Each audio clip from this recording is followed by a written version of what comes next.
എങ്ങനെയുണ്ട് ചേട്ടാ? ഇത് കാണാൻ നമ്മളൊക്കെ സ്വപ്നം കണ്ട ഒരു ദൃശ്യമാണ്. ഞങ്ങളുടെ ചിരകാല സ്വപ്നമായിരുന്നു. ഇന്നത് പൂവണിഞ്ഞു. കാരണം ഇത് 2012 ഇത് നടത്താൻ വേണ്ടി സമരമുഖത്തുണ്ടായിരുന്ന ആൾക്കാരാണ് ഞങ്ങൾ. ഇത് തന്നതിൽ വളരെ സന്തോഷം. സമരം ചെയ്തവരൊക്കെ യൂട്ടേൺ അടിച്ചു. അല്ല, 2012 മുല്ലൂർ തുറമുഖത്ത് ഇവിടുത്തെ കൗൺസിലർമാരും ഞങ്ങളും കൂടെ ചേർന്ന് ഒരു ഉപവാസം, ഒരു ദിവസത്തെ ഉപവാസം. ഏതായാലും ഈ സമരങ്ങളൊക്കെ ഉണ്ടായിരുന്നു. പക്ഷേ സമരം ചെയ്തവർ വരെ ഇപ്പോൾ ഇതിന് അനുകൂലം പറയുകയാണ്. തീർച്ചയായിട്ടും ഇത്തരത്തിലുള്ളൊരു പദ്ധതികൾ വരിക എന്നത് തന്നെ ഇപ്പോൾ കേരളത്തെ സംബന്ധിച്ചിടത്തോളം വളരെ അഭിമാനമുള്ളൊരു കാര്യമാണ്. ഒരുപാട് തൊഴിൽ സാധ്യതകൾ ലഭിക്കാവുന്ന ഈ ഒരു ഘട്ടത്തെ രാഷ്ട്രീയം മറന്ന് പ്രോത്സാഹിപ്പിക്കേണ്ടത് അനിവാര്യമാണ്.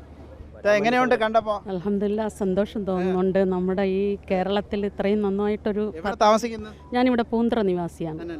വരുമെന്നറിഞ്ഞ് കാണാൻ വന്നത്. അതെ, ഒരുപാട് തിരക്കുള്ള ആൾ എന്നിട്ട് ഓടിയെത്തി ഇത് കാണണമെന്നുള്ള വലിയൊരു ആഗ്രഹമാണ്. ഇവിടുത്തെ സമരമൊക്കെ ഇപ്പോൾ ഈ നിമിഷത്തിൽ ആ സമരമൊക്കെ വേണ്ടിയിരുന്നില്ല എന്ന് തോന്നണ ഒരു സന്ദർഭം. സമരം ചെയ്തു. അതെ. ഏതായാലും വലിയ സന്തോഷമാണ്. ഈ പദ്ധതി വരാൻ വേണ്ടി ശ്രമിച്ചവരും സമരം ചെയ്തവരുമുണ്ട്, പദ്ധതി വേണ്ട എന്നാവശ്യപ്പെട്ട് സമരം ചെയ്തവരുണ്ട്. എന്തായാലും അവസാനം ഈ പദ്ധതി വന്നിരിക്കുന്നു. എങ്ങനെയുണ്ട് ചേട്ടാ ഈ കാഴ്ച നമ്മൾ കാണുമ്പോൾ? ചേട്ടൻ എത്ര വയസ്സായി? 60 വയസ്സ്. വർഷങ്ങളായിട്ടുള്ള വാർത്തയല്ലേ ഇത്? വരും ഇപ്പോൾ വന്നിരിക്കുന്നു. എങ്ങനെയുണ്ട്? സൂപ്പർ.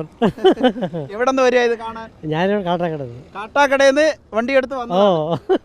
എങ്ങനെയുണ്ട് ചേട്ടാ ഇത് കാണുമ്പോൾ എന്താ മനസ്സിൽ തോന്നി? എന്താ കാണാൻ നല്ല സന്തോഷമുണ്ട്. ഇങ്ങനെ വിഴിഞ്ഞത്തിൻ്റെ അഭിമാന നിമിഷമാണിത്. ഇനി വലിയ കപ്പലുകൾ ഇതുപോലെ ഇനിയും വരട്ടെ എന്ന് ആഗ്രഹിക്കുന്നു. ഞങ്ങൾ തിരുവനന്തപുരത്തെ ഒരു അഭിമാന പദ്ധതിയാണിത്.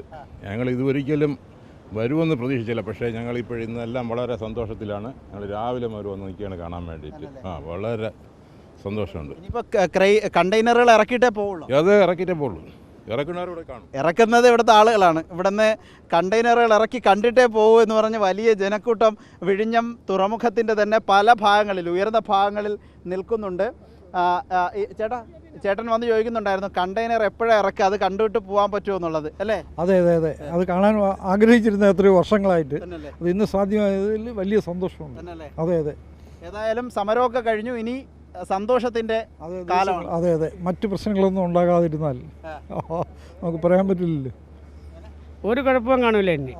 ഇല്ല, സത്യം. ഇനി വെച്ചടി അതെ, അതാ പ്രതീക്ഷിക്കുന്നത്. അത് ആഗ്രഹിച്ചിരിക്കുന്നു. അതാണ് പറയാനുള്ളത്. ഞങ്ങൾ ഒരുപാട് കാലത്തെ സ്വപ്നങ്ങളായിരുന്നു ഇത്. കാരണം പല സ്ഥലങ്ങളിലും പല രാജ്യങ്ങളിലും ഇങ്ങനെ ഈ ഷിപ്മെൻറ്റ് പരിപാടി ഉണ്ടെന്നായി കേട്ടിട്ടുള്ളൂ. പക്ഷേ ഞങ്ങളുടെ സ്വന്തം നാട്ടിൽ ഇത് ഓപ്പറേറ്റ് ചെയ്യുന്ന പറയുമ്പോൾ അതിയായ സന്തോഷമാണുള്ളത്.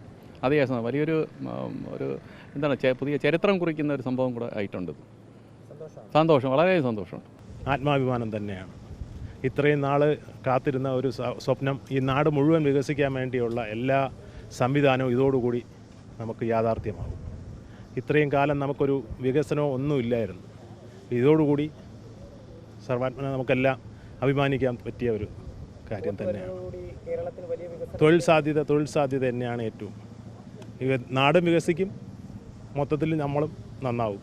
ഓട്ടോ ഡ്രൈവർ എന്നുള്ള ഒരു നിലയ്ക്ക് അഭിപ്രായം എന്ന് പറഞ്ഞാൽ ഇവിടെ ഭയങ്കര സംഭവങ്ങൾ ഇനി വരാൻ പോവുകയാണ്. ഈ കപ്പൽ വന്നതോടുകൂടി ഇവിടെ ടൂറിസ്റ്റുകളുടെ നല്ലൊരു തിരക്കുണ്ടാവും എന്നാണ് ഒരു പ്രതീക്ഷ. ഇപ്പം തന്നെ ആൾക്കാർ ഇത് കാണാൻ വേണ്ടിയിട്ടുള്ള ആകാംക്ഷയിലാണ് എല്ലാവരും വന്നുകൊണ്ടിരിക്കുന്നത്. നമ്മളിവിടെ വന്നതെന്ന് പറഞ്ഞാൽ ഇതൊരു വലിയൊരു ആഗ്രഹമായിരുന്നു. ഇങ്ങനൊരു കപ്പൽ വേണം നമ്മൾ കാണണമെന്നുള്ളൊരു ആഗ്രഹമായിരുന്നു. നമ്മൾ കുട്ടികളൊക്കെ സ്കൂളിൽ വിട്ടിട്ട് ഇപ്പോൾ എത്രയും പെട്ടെന്ന് എങ്ങനെയെങ്കിലും ഇവിടെ ഓടി എത്തണം, ഇത് കാണാൻ പറ്റുമെന്ന് പ്രതീക്ഷിച്ചില്ല. ഭയങ്കര തിരക്കും കാര്യങ്ങളൊക്കെ ആയിരുന്നു ഇവിടെ വന്നപ്പോൾ. മന്ത്രിമാരൊക്കെ വന്ന് ഭയങ്കര സുരക്ഷയും കാര്യങ്ങളൊക്കെ ആയിരുന്നു. പിന്നെ പെട്ടെന്ന് ആ തിരക്കിൻ്റെ ഇടയിൽ നമ്മൾ ഓടിയെത്തി, നമുക്ക് കാണാൻ പറ്റി. കുറേ നാളത്തെ ഒരു 9-10 വർഷത്തെ നമ്മൾ ആഗ്രഹമായിരുന്നു ഇത് ഇവിടെ വരും, നമുക്ക് കാണാൻ പറ്റണം. പിന്നെ നാട്ടിന് നല്ലൊരു വികസനമാണ് തീർച്ചയായിട്ടും. നമുക്ക് നമ്മളെ ഭാവി തലമുറയ്ക്ക് ഇത് വലിയൊരു വികസനമാണ്. ഒരുപാട് പേർക്ക് ജോലിയും അതിൻ്റെ കാര്യങ്ങളൊക്കെ ഇവിടെ കിട്ടുന്ന ഒരു അവസ്ഥയാണ്. അപ്പോൾ ഇതിന് എന്തായിരുന്നാലും ഇത് നല്ലൊരു കാര്യമാണെന്ന് പറയാനുള്ളൂ.